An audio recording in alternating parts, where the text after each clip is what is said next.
សេចក្តីប្រកាសព័ត៌មានអ្នកនាំពាក្យក្រសួងការពារជាតិនៃព្រះរាជាណាចក្រកម្ពុជាសូមជម្រាបជូនសាធារណជន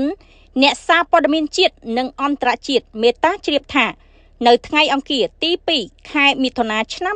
2026វេលាម៉ោង 8:04 នាទីព្រឹកក្រុមអ្នកសម្របសម្រួល CLG នៃព្រះរាជាណាចក្រកម្ពុជាបានសម្របសម្រួលជូនក្រុមអ្នកសង្កេតការណ៍អាស៊ាន AOT ដឹកនាំដោយប្រធានបេសកកម្មក្រុមអ្នកសង្កេតការណ៍អាស៊ាន XOM AOT ហ្វីលីពីនដើម្បីចុះសង្កេតការណ៍ផ្ទៀងផ្ទាត់និងរាយការណ៍អំពីស្ថានភាពព្រំដែននៅច្រកអានសេះស្រុកជាំខ្សានខេត្តព្រះវិហារដែលជាទីតាំងត្រូវបានទទួលរងការវាយប្រហាររាយបដិលួសនិងដាក់ពង្រាយទូកុងតឺន័រកាន់កាប់ដោយខុសច្បាប់របស់យោធាថៃដោយបានធ្វើឲ្យប្រជាពលរដ្ឋជាច្រើនគ្រួសារមិនទាន់អាចវិលត្រឡប់ទៅកាន់លំនៅឋានវិញបាននៅឡើយនិងធ្វើការពិនិត្យលើការគោរពនិងការអនុវត្តវិធានការទាំងអស់ក្នុងសេចក្តីប្រកាសរួមក្រោយបទឈប់បាញ់ចូលជាធរមានផងដែរការចុះសង្កេតការណ៍របស់ក្រុមអ្នកសង្កេតការណ៍អាស៊ាននៅទីតាំងដែលជាដែនអធិបតេយ្យរបស់កម្ពុជាហើយត្រូវបានយោធាថៃកាន់កាប់ដោយខុសច្បាប់ខាងលើនេះគូសបញ្ជាក់ពីភាពចាំបាច់ជាដាច់ខាតក្នុងការចាប់ផ្ដើមកិច្ចការវាស់វែងខណ្ឌសីមាដោយគណៈកម្មការចម្រុះខណ្ឌសីមាព្រំដែនគោក JBC កម្ពុជាថៃ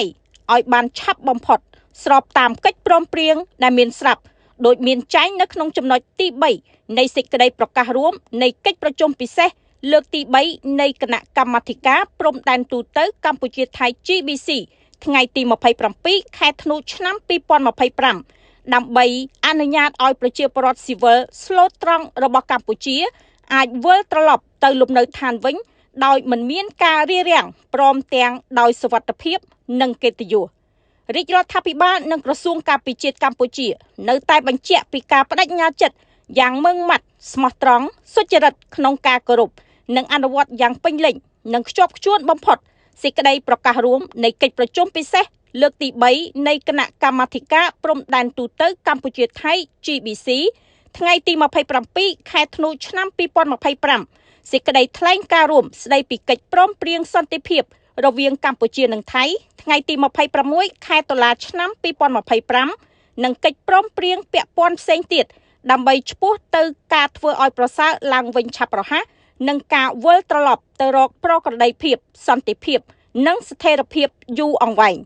អាស្រ័យដោយបានជម្រាបជូនខាងលើសូមសាធារណជនអ្នកសារព័ត៌មានជាតិនិងអន្តរជាតិជ្រាបជាព័ត៌មានថ្ងៃអង្គារ200ខែចេសឆ្នាំមមីអត្តស័កពុទ្ធសករាជ2570ត្រូវនឹងថ្ងៃទី2ខែមិថុនាឆ្នាំ2026